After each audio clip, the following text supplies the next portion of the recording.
We are back yet again on the Thick Mending Podcast, and we have a wide variety of topics to discuss with you fine folks today. But first off, thank you for the patience. It's been a little bit of time since we uploaded a podcast. You guys rock. If you're not subscribed already, go ahead and hit that sub button. Any support helps. We're nearing 6,000 subs here on YouTube. It's a long way off, relatively speaking, but we're still getting close. And if you want to interact with us more directly instead of just roasting you in the comment section, we've got a Discord. Join that link in the description. On to the topics. And first off, we've got the NFL Combine and a young man by the name of Anthony Richardson. And I really don't value the results of the Combine. In the 1980s, 1990s, there was a guy named Mike Muala who knew exactly what was going to be tested at the Combine. He wasn't an amazing prospect. He had like a second, third round grade, but he knew he was going to get tested on bench, vertical, broad jump, and his 40 time, so he went and specifically trained for all that stuff. That was relatively groundbreaking for back in the day. He performed well, got overdrafted 13th overall pick, had a decent career, a few 8-sack, 9-sack seasons, but didn't amount to much. Got drafted before Warren Sapp.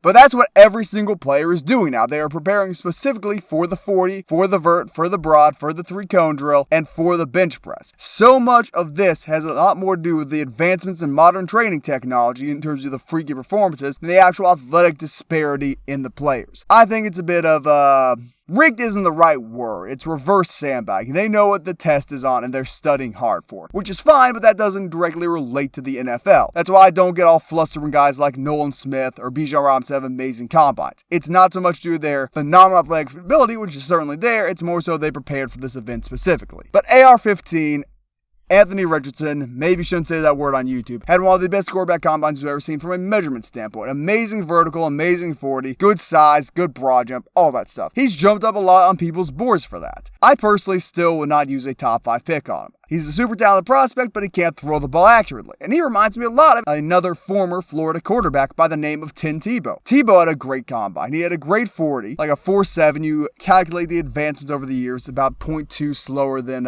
Richardson. Similar vertical, decent broad jump, didn't bench press either, but he also had crippling accuracy issues and would leave the pocket if his first and second reads weren't there. Here's the thing, Tebow was an amazing college quarterback and much more accurate than Richardson was in college. He still didn't work out in the NFL. It doesn't matter if you're an athletic freak. If you can't read your progressions, if you can't make accurate throws, you're not going to work in the NFL. I don't know how much you can teach accuracy. People say, oh, get him with a good coach, get him with a good system, he'll be fine. I don't know if that's necessarily the case. If that was the case, there wouldn't be any bust, and then we draft only off high upside arm strength and athleticism. I personally don't like Anthony Richardson as a prospect. I think he'll get drafted in the first round. I think he may be worth the risk, but I don't think he's going to work out. And this combine does nothing to change that. He's an athletic freak who's just not that great a quarterback. Maybe he should go the Tebow route and play tight end for the Jacksonville Jaguars.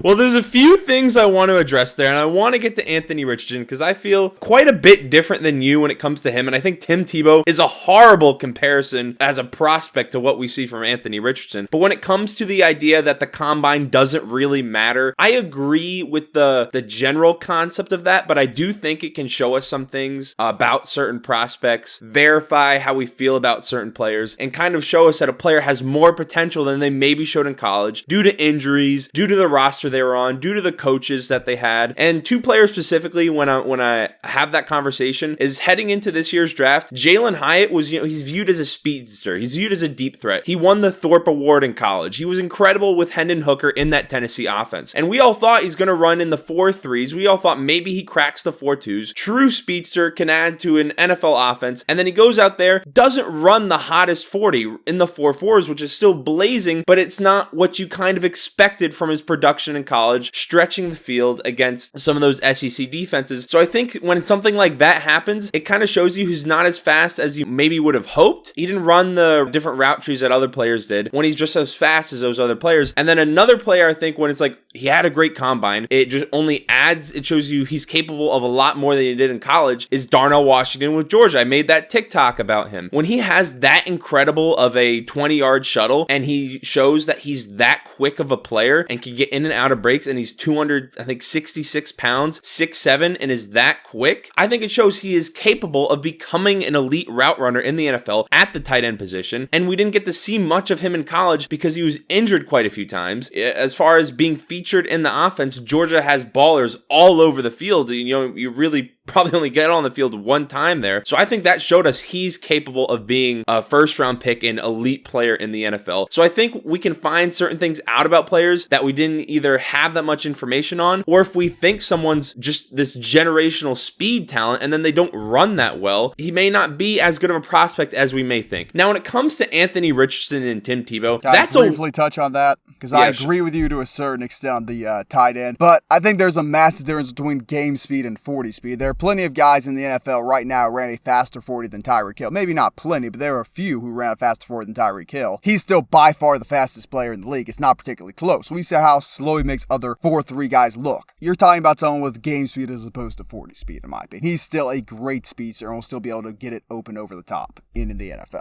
He's still a very fast player, and like you said, he may beat them over the top, but it's not what you maybe would have hoped, and he's not as fast as we actually thought based on what we saw in college, and where you're not playing NFL defensive backs every single week. Now, when it comes to the Anthony Richardson and Tim Tebow comparison, I don't really get that at all. Anthony Richardson has only started one season in college. He was like I said, 1 year starter. He's only 21 years old. Tim Tebow was a 4-year starter, had close to 1,000 pass attempts. We knew who Tim Tebow was as a passer when he was drafted. With Anthony Richardson, we saw him progress over the college season. We saw that he made advancements, whether it's stepping up in the pocket. We know, and we saw at the combine, his deep ball, and also in games, he showed this ability too. He has a beautiful deep ball, and at points, he's shown the ability to be extremely accurate on certain throws. He just doesn't have the experience and he shows he's the ability to do it, in my opinion. And he just doesn't do that consistently, and if an NFL team can get him to do it consistently, that's a different story. I think he's a much better comparison, which I haven't seen people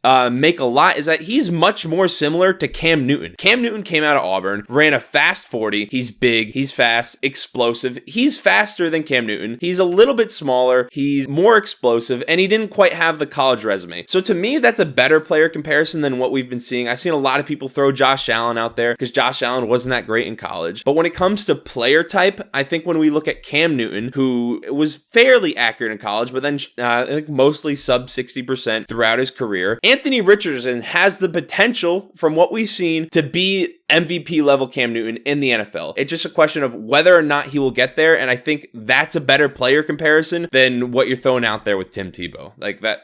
Well, I don't really get plenty of people have said, "Oh, he's like Cam Newton." That's not a Tristan Kilgannon fresh out the oven hot take original. So I'm not claiming that's a hot take. What I'm saying is I've seen more of people comparing him to Josh Allen, because also Josh Allen's more recent, didn't have as much success in college, and I've seen more conversation around that than I've seen around the Cam Newton player comp, which I just feel like play style at least is much closer. Again, Tebow's accuracy much better than Richardson's in college, even as a freshman, even as a first-year starter. The issue is Richardson's got a little bit of a jacked up throwing motion. He doesn't go through things as smoothly as he possibly could, in my opinion. Then again, there are plenty of guys with unconventional throwing arms in the NFL who make it work. But what I'm more so concerned about, sometimes Richardson goes through his progressions, sometimes he abandons the play and runs for it too early after the first or second read. That was an issue for Tebow in the NFL. Tebow was much better at making it through his reads in college, though. Richardson can't do that. If he can't make it through the first or second read before he decides, okay, I need to get out of here, I need to escape the pocket, which, hey, Florida had a horrible offensive line this year, but still, if he can't stand in the pocket confidently, he's not going to be a good NFL quarterback. Guys who you think of as runners, Lamar Jackson, still go through all their reads before they decide, hey, I need to get out of here. Guys like Josh Allen make it through their reads if it's not a designed play. Richardson has not shown an ability to consistently make it through his reads. Sometimes he does, sometimes he doesn't. Well, and that's kind of what the issue was with Tebow. You're looking at a young quarterback who's 21 years old, who we've only seen start 1 year of college football, and he's heading into the NFL draft. And there's some discussion around that where people say, and I'm not saying you say this, but people say, oh, he should have stayed one more year. Well, I'd rather have that quarterback receive NFL coaching than college coaching, especially from what we've seen from the Florida Gators over the previous few seasons. So I think on that front, it's the right decision to go to the NFL. And we've seen flashes of greatness from him in college. Of course, we've seen moments where he's extremely bad, is overthrowing receivers, isn't incredibly accurate, doesn't navigate the pocket perfectly. But there's also flashes where he navigates the pocket, steps up in the pocket, and takes care of those things. And this kind of leads to another discussion where I think if you're a team like the Texans, like the Falcons, your roster isn't set up for success right now, and you need a quarterback to start right now and win games for you. Anthony Richardson is not a good option. He is not going to flourish in those two. He's not going to flourish with those two teams. He's not ready to start right now in the NFL, which is a very popular opinion that I also agree with. The ideal landing spot for me personally would be the Detroit Lions. Because right now they have Jared Goff, who's a top 15 quarterback in the NFL. They have Amon-Ra St. Brown, dynamic receiver. Jameson Williams, hopefully he can develop into that elite talent. They have 3 running backs. They rotate through that backfield. Their offensive line is phenomenal. And Jared Goff, he only has 1 year really left on his deal to where they can move off of him next season if they feel Anthony Richardson is ready to start. So that's where I think the ideal landing spot for Anthony Richardson would be. He's an elite talent. I think the talent is worthy of a top 10 pick, just what he can be in the NFL. Like I said, I think his ceiling is MVP level Cam Newton. If he reaches that, who knows? But to me, that's the ideal landing spot. And I don't think it's going to lead to success if he goes to like a Falcons, Texans, or even Panthers, where they're not set up for success right now and may need him to start right now. And there's pressure for him to start right away. Bro, I say that about a lot of these NFL prospects. CJ Stroud, people talk about, oh, he's the most NFL ready. If you throw him on the Texans right now, he's going to get absolutely smoked by that terrible offensive line and throw 20 picks. So that's not exclusive to Richardson. Richardson is extra raw. He might need 2 years of just not playing more than just a single year sitting-minded quarterback of some experience teaching him. He might need a while in the slow cooker. I don't know. If you want to draft based off upside alone in the first round, go for it. If he's still there and the Vikings are picking at 20-ish, I wouldn't say no. He won't be, obviously, just because, hey, maybe Kirk Cousins can get him right. Kirk Cousins is the check down king. If anyone can teach you how to throw a check down, it's Kirk, and he will not have to start for at least 1, maybe 2 more years. But I just don't see it. Also, one last thing on the Tim Tebow comparison. Tim Tebow is about 85 times the college quarterback Anthony Richardson is. I'm speaking purely in terms of NFL comp here. I don't want to disrespect the greatest, if not the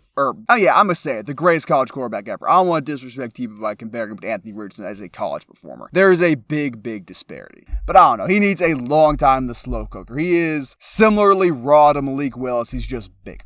I don't see how he's similar to Malik Willis at all.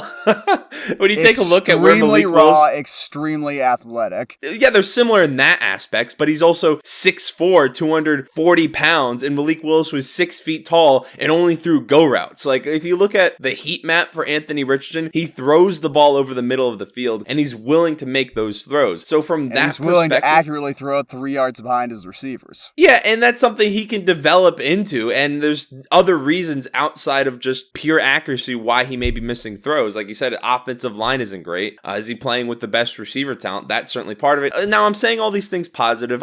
When I'm saying this, there's flashes of it, and I think he can develop and hone those skills with an NFL team, ideally the Detroit Lions, in my opinion. Or maybe, the Giants, only 2 years of Daniel Jones, and they put him behind there. That would be also pretty cool.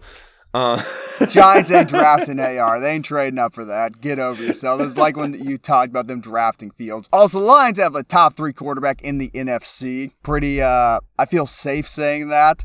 More so a statement on the quality of the NFC than anything else. I'd be surprised if they moved off him for a project quarterback anytime soon. Not a great move in the locker room to take the guy who was brought you over 500 for the first time in a while and say, hey, here's your replacement. He's going to take your job in a year. I don't think that's a Dan Campbellism. Could be wrong, but who knows? Well, I'm talking about an ideal fit for Anthony Richardson. I'm not saying what I would do if I'm the Detroit Lions. That's not really the argument I was making. Yeah, the ideal fit for Anthony Richardson is somewhere he can sit for a very long time.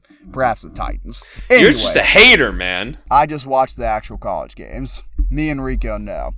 Speaking of hyper-talented college quarterbacks who needed some time to develop before they were NFL starters and NFL stars, Lamar Jackson is in an interesting position. He's been put on a non-exclusive franchise tag for $32 million and 2 first-round picks if a team not the Ravens wants to sign him, and despite plenty of teams needing a quarterback, Lamar being a consensus top 10, maybe a top 5 depending on how you want to evaluate things, no one has picked up Lamar. These teams are saying, no thank you, we don't want any part of Lamar Jackson. This is for 2 reasons in my opinion. One, teams are a little bit scared of the Russell Wilson to Deshaun Watson trades, where we see Russ go to Denver for the King's ransom, not play that well, and we see Deshaun Watson go to Cleveland for the King's ransom, didn't play amazing in the games we saw. They might be worried about that. They might also be colluding. They might be tired of the fact players are asking for more and more guaranteed money. Because Deshaun Watson got his entire contract fully guaranteed after playing worse than Lamar Jackson, and after having the off-field issues he has, Lamar is asking for a similar amount of money with a similar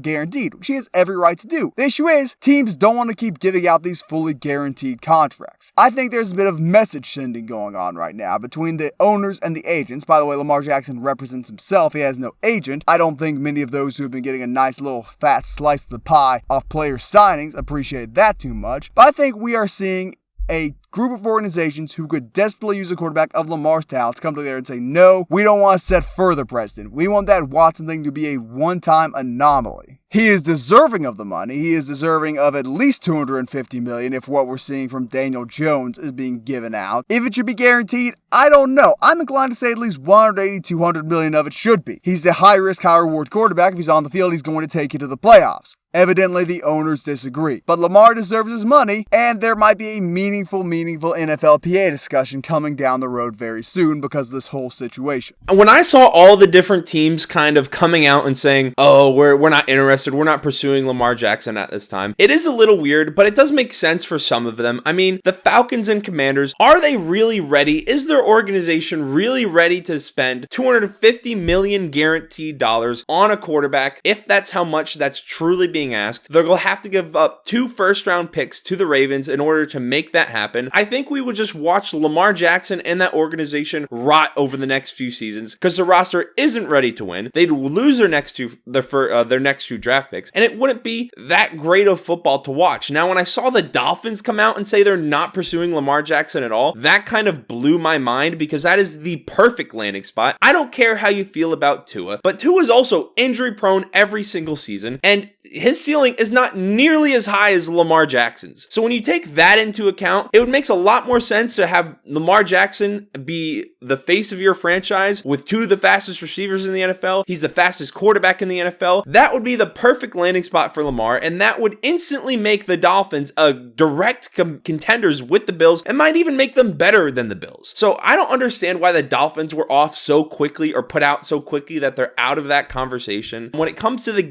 guaranteed money in general, I do think like for Lamar Jackson, it is a little bit tough because he's been injured so many times over the past few years. And this has nothing to do if it affects his game or not. At a certain point, when you're injured consistently and you're not a reliable option. I don't think it directly affects his game. I'm not one of those delusional people who's going to say, oh, he's a running quarterback, he gets injured. But when you're injured that often, there's cause for concern about whether or not you can get your team to the playoffs and win a Super Bowl. So I get that from the team's perspective, and I think that's probably the primary reason they're not so willing to give him that fully guaranteed contract. But then again, when you look at Kyler Murray and the fact that he got $189 million guaranteed, it's like, why can't Lamar Jackson get at least that? It's crazy. That's a crazy guarantee for how little production Kyler has in comparison and how often he's been hurt over his career. And you said a lot, and I think a lot of it was wrong, and I still agree with you on some of it. But first off, the Commanders and the Falcons, those were 2 7-8 win teams, 2 teams which are right under 500. The Commanders have a great roster. They got Terry McLaurin, they got a solid backfield, they got a good defense, good offensive line, but they had Carson Wentz and Taylor Heineke throwing the ball. Maybe Sam Howell's shown some amazing stuff in camp saying, okay, we're going to roll this guy instead, but if that wasn't the case, you absolutely get put over the top by Lamar Jackson. I had something to add to the Commanders specifically. They have Dan Snyder, who, is he selling a team? Is he not selling a team? What's going to happen there? There's probably another piece of weirdness going on, whereas this is this owner want to shell out $250 million while he's trying to sell the team? And is that going to deter whichever the next owner is to buy that team if they have a $250 million guaranteed contract on the books? So I think that's probably part of the conversation for the Commanders. I don't see how bringing in a winning quarterback who would be immensely commercially successful in that area could possibly be a negative on that. Maybe they don't like the guaranteed money. I don't think $250 million would be fully guaranteed. The Falcons, 7-win team last year. If they get Lamar Jackson, they win the NFC South. They are automatically a playoff team if he is on the field. And even then, if he only plays half the year, they still probably go 5-3, 6-2, and that's enough of a head start and a cushion to make the playoffs. Both those teams would benefit from Lamar Jackson. As for the Dolphins, Tua is still developing. He's still on a small deal. If you think, okay, he's going to keep getting injured, I'd agree with you. I'd ship off Tagovailoa somewhere else and get Lamar. But if you look at the football Tua played when he was on the field, when he was healthy, when he wasn't concussed, because that has been the injury which has plagued him recently, it was great football. He was a top 10, arguably a top 5, certainly top 5 in total production quarterback until he started getting those injuries. If he can fix that with jiu-jitsu lessons in the offseason, who knows? I think it'll help. You laugh. Learning how to fall is a skill. But that's the one team I'd say, okay, let's try this one more year with Tua, because it was pretty clearly working when he was on the field. I don't know. I just think the allure, if you're McDaniel, or if you're the Dolphins owner, of having possibly the two fastest receivers on your team and the fastest quarterback on your team, and what you could potentially do with that offense versus having Tua, who's a solid quarterback when he's healthy, but then again, he's smaller, he's getting hurt, he's getting concussed all the time. He's solid when he's healthy. The allure of having those options available to your offense and what threat that would pose to defenses is incredible. Like, if I'm the Dolphins, I'm taking advantage over that in comparison to what they are with Tua, which is still good. I'm nothing against that situation, but I just think the combination of all that talent would be incredible. Tua throws a much better deep ball than Lamar. That probably hinders some aspects of the offense if he goes there. But on to the whole, it's unrealistic to worry about Lamar getting injured because he's a running quarterback. Yeah, that's part of the reason it's concerned. You realize that a torn Achilles basically ends Lamar Jackson's career. Players don't come back from injuries like that. And Lamar would be an average quarterback as a pocket passer. You don't pay, unless you're the New York Giants, average quarterbacks $40-50 million fully guaranteed. The money he's asking is for elite levels of production. He does not have elite levels of production without his legs. He has above average, maybe average levels of production as a pocket passer, but let's not be unrealistic and say there's not a reason to be worried about that. He plays a style of football which is more likely to get him injured than a pocket passer, and he has had injury issues. But his style of play has led to injuries in the pocket when he's been sacked. He hasn't been injured running the ball. It's putting more strain on your body. It's like the offensive line and defensive line. Every single little hit they have where they bash helmets against each other is just a minor concussion. The individual one's not that bad in the grand scheme of things, but they mount up over time. The impacts Lamar is putting on his body mount up over time and make him more injury prone. I just kind of disagree with that fact. Now,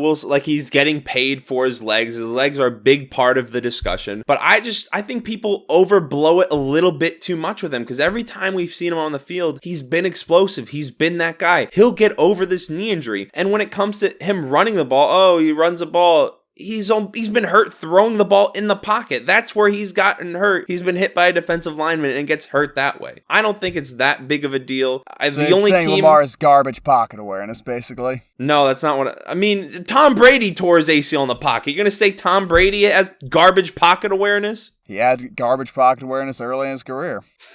Okay. You just say things to fit your argument sometimes. Yeah, I'm also clearly joking, but hey. The only other team I could see Lamar winding up on besides the Ravens, I don't know if I see any other teams willing, because they feel like they can win now, shelling out all that guaranteed money with his injury history. Lamar, although I think he does deserve it. He's a great player.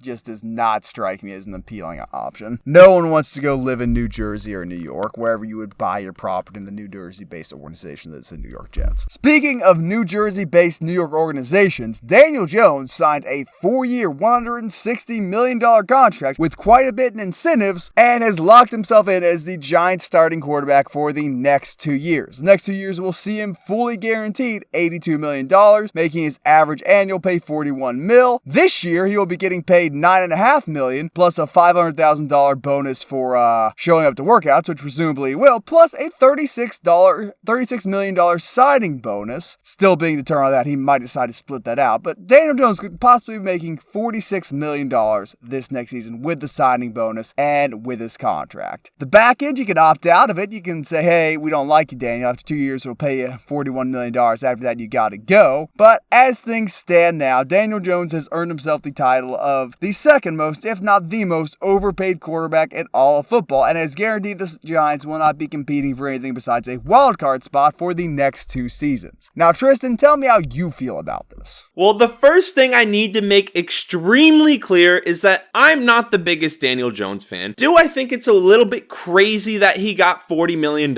Yes, but I think it has more to say about the state of the quarterback position and what quarterbacks are going to be getting paid than how horrific the contract actually is. Because you take a look at the $40 million, you take a look at the fact that Geno Smith is making $35 million. The contracts are getting bigger and bigger every single year. At this point, if you are a serviceable starter, if you are viewed as an average to above average quarterback, also depending on your age, you are getting more than $35 million. It has happened. Derek Carr just got $37 million a year. Geno Smith, $35 million a year. Kirk Cousins has been consistently getting more than $30 million a year. So if you show any ability to be that type of quarterback, you are going to get a crazy bag. So that's what I think about what the contract says about the state of the NFL. It's kind of wild that he's getting paid $5 million less annually than Patrick Mahomes. Crazy to think about. But I also think the number is so high at an annual number is because only half of it is guaranteed. I think if we would have seen a higher guarantee on the contract, we probably would have seen a number closer to $35 million a year, which I don't think as many people would think is that crazy. Maybe it would have even been lower if the Giants locked him up for the next 4 seasons. And I personally prefer having the option to be off of him in 2 years. I don't want to be locked into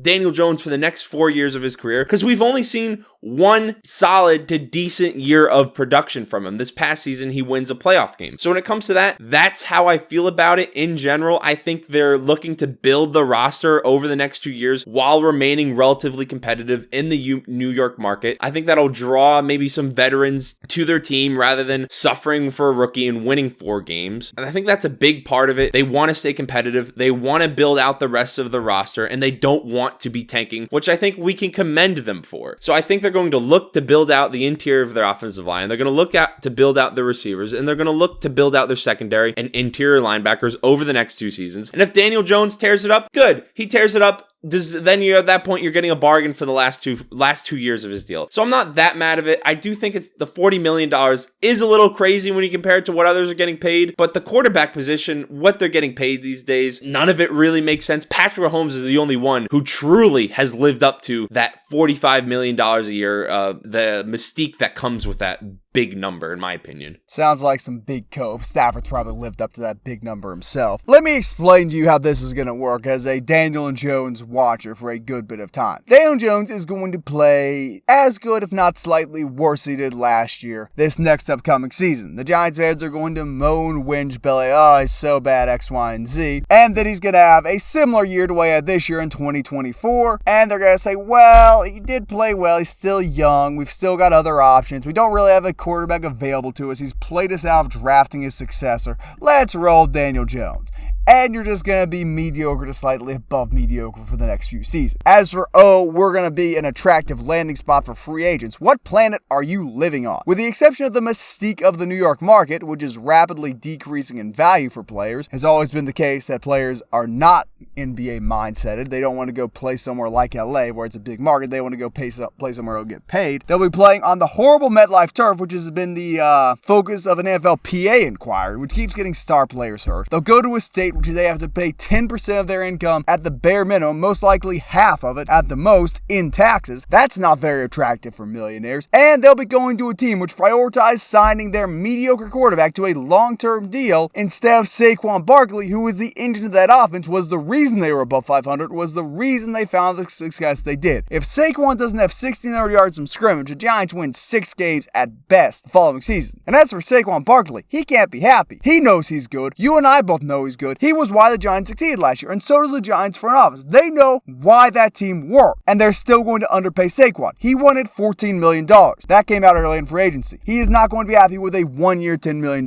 deal. He might hold out. He might not push himself to play through little nicky-nacky injuries and try and hit the mark. This situation has not been good for that particular relationship, which the Giants should be worried about because he's the cornerstone of their offense. I don't think free agents are going to come to New York in droves. They're not going to take a discount to play with Daniel Jones and play some winning football, and this deal just ensured the Giants were not going to be competitively relevant for the next few years. Maybe you make the wild card again. Maybe you get lucky and play the worst defense in the NFL again. Who knows? I'm cheering for you, but realistically, the Giants have hard capped themselves at a divisional round appearance for the foreseeable future. Well, who do you think they should have went after and attacked to be their quarterback if you think Daniel Jones is such a horrible option over the next 2 seasons? Like we saw, he can be an average to above average quarterback. That's a rhetorical question. Gone after Carr, first off. Rodgers is also out there. People hearing about, the New York X, Y, and Z. Lamar Jackson was out there. $32 million for Lamar Jackson, or his new contract, and 2 first-round picks. That's a deal compared to the other top-tier quarterbacks which have been moving around recently. You mentioned,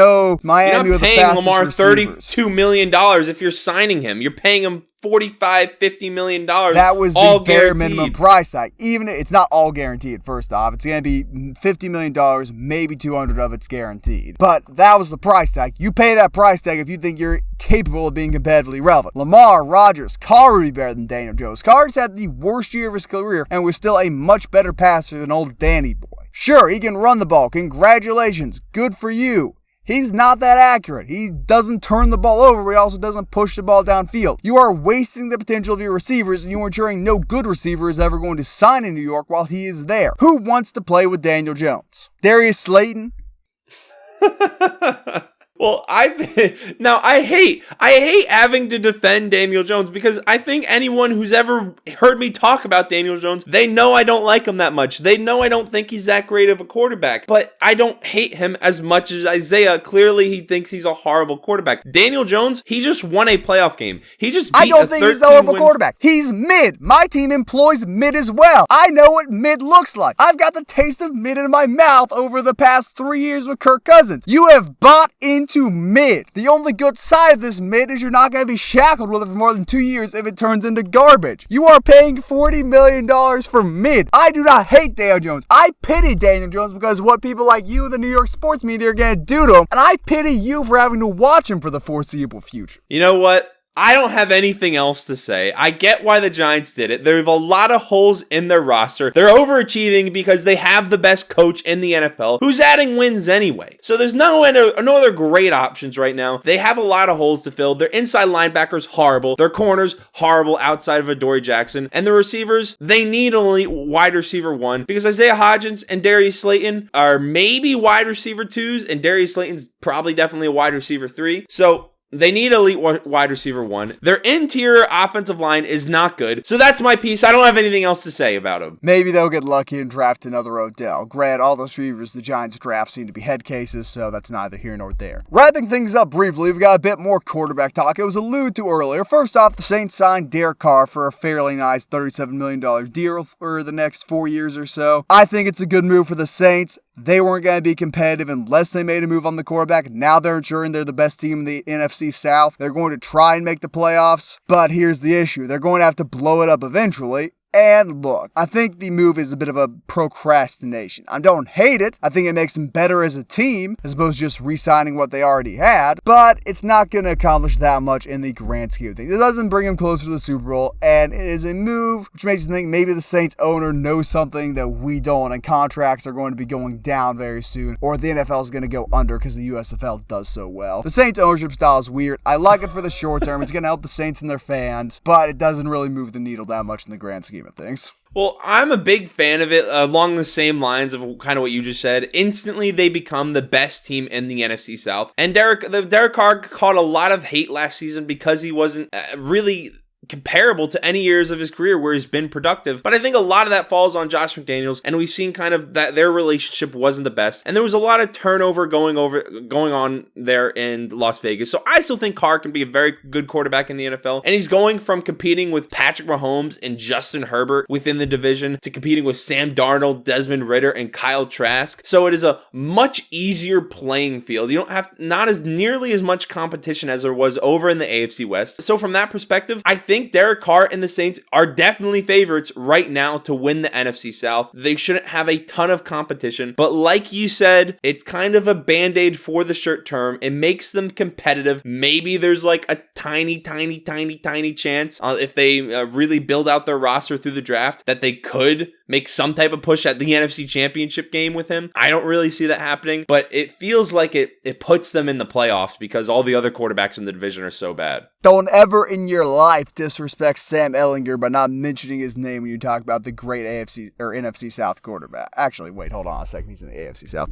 Disregard that segment. I fully agree with what you're saying. Weak quarterback comp, and I don't think we have too much more to say about the topic. On to the final quarterback. Geno Smith secured himself a $100 million feel-good contract with the Seattle Seahawks, and this was the right move for Seattle. Geno Smith was the most accurate quarterback in the league last year. Certainly better than some people who got similar size or greater contracts this offseason. He has ensured the Seahawks will remain offensively relevant at a somewhat team-friendly deal. He's not getting top-tier money, but he's getting enough money to be happy. He's getting enough money where they can fix the holes in their line, retain their receivers, and start maybe working on the defense with the exception of Tyreek Woolen. It was a great team-friendly deal, and it ensures the Seahawks are going to be competitive for a good few years. Unless, of course, he falls off a cliff and regresses, but hey. Well, I'm excited to see what Geno Smith does with the rest of his career. Like he said, highest completion percentage in the NFL last season, was top 5 in passing touchdowns, was a top 10 quarterback in the NFL. He was incredible. So it is the right decision for the Seahawks to give him that 3-year deal to see what he can still do with DK Metcalf, Tyler Lockett, with Kenneth Walker now there in the backfield. And if the Seahawks defense was at all good in any way, maybe they're in the conference championship last year. Their defense is horrible and nothing close to what the best team in that division was, the 49ers. They can't even sniff how good the 49ers defense was. So even though Geno Smith had great receivers to throw to and he had a great running back, he didn't have a defense to back him up. So if that defense gets better over the next 3 years, he can be extremely competitive. And there's people that are advocating for the Seahawks to maybe make a move for someone like Anthony Richardson or someone to sit behind Geno Smith. And I don't think that's the best idea. It's like, okay, yeah, Geno Smith is a little bit older, and I'm not saying he's going to be Steve Young. I said that in the made that comparison in TikTok, but like Steve Young didn't have a good season and wasn't really NFL relevant until he was 31 and was bad early in his career. So it's happened before. It's not like he would be an anomaly where he's all of a sudden a very solid quarterback later in his career on a team that has weapons around him. So I think it was the right move. I don't think they should look for a young quarterback to sit behind him. And I think because it's only $35 million with that, and he showed the ability to be a top 10 quarterback with the salary cap going up, with their draft picks, with free agency, they'll be able to build out that defense and possibly win the NFC West. Yeah, if you're the Seahawks, you either pick Jalen Carter or Will Anderson with your first selection, or you trade it back for more capital. I'm always an advocate of getting superstar level players early and not just stacking up draft picks which turn into mid. But hey, like, they're not picking AR-15.